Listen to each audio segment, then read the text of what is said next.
Senate confirms lifetime seat for Trump judicial appointee who compared being gay to bestiality.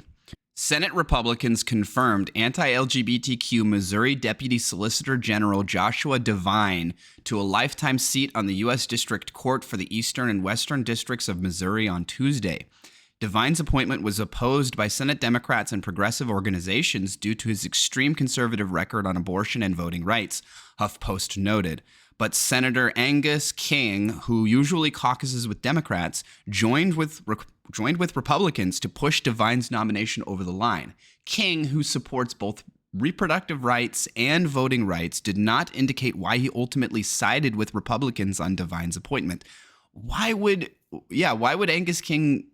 As Alliance for Justice notes, Devine defended Missouri's ban on gender-affirming care for minors and has published articles opposing the right to same-sex marriage.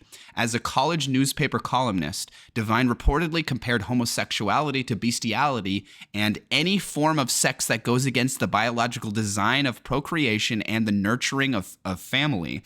He argued that conservatives... Okay, so wait, is he somebody who... The wording of this makes me think that he would go a step further in arguing just like that any sex at all outside of the context of marriage is bad. He has to hold that position. There's absolutely no way that you could hold the position that like homosexuality is not good because it doesn't lead to procreation, but then you can't also then be okay with sex that is not explicitly for procreation, right? I would think to be consistent, then you would also be against any sex that is not between two married people, specifically a man and a woman. And I would also argue that if you take that logic to its next step, even they shouldn't be having sex unless it's explicitly for the purpose of procreation.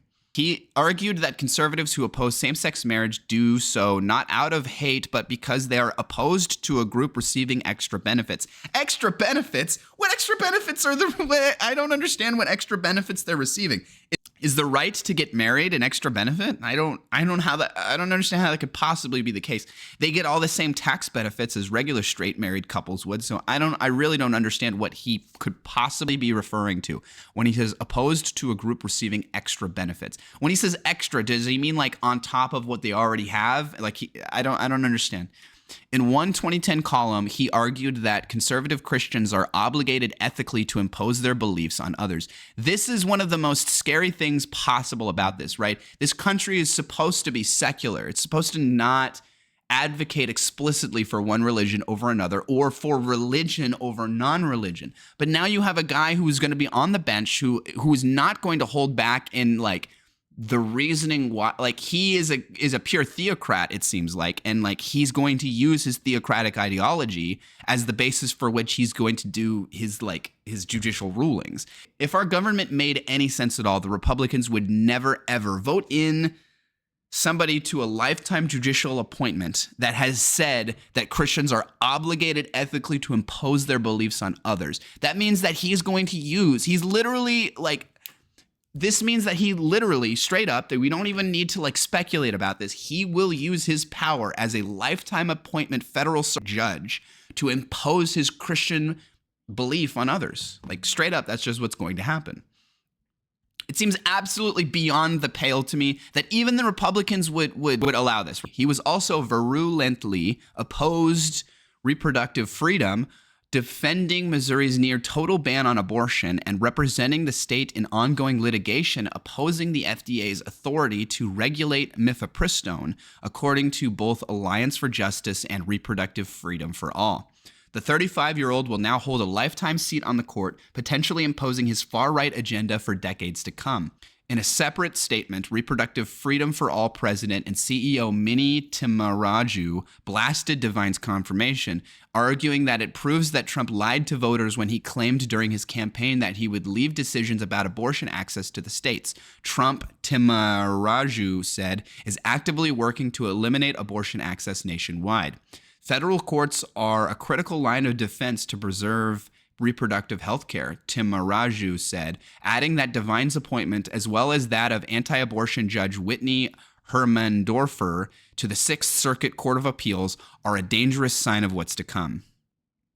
Yeah, this just seems like a big step back. I just have a feeling that, like, in the early 2000s, if you went back like 20 years or so, if somebody, like, I think back when the government maybe worked a little bit more like it should, they would, the Republicans and Democrats would, at least to some degree, I'm sure there'd still be some holdouts that would vote for him or whatever, but like I would imagine at least to some degree they would come together and say, all right, maybe a guy saying that Christians are obligated to impose their beliefs on others is maybe not the best guy to be putting on a federal lifetime appointment to an appeals court, federal appeals court, or whatever the hell he's being appointed to.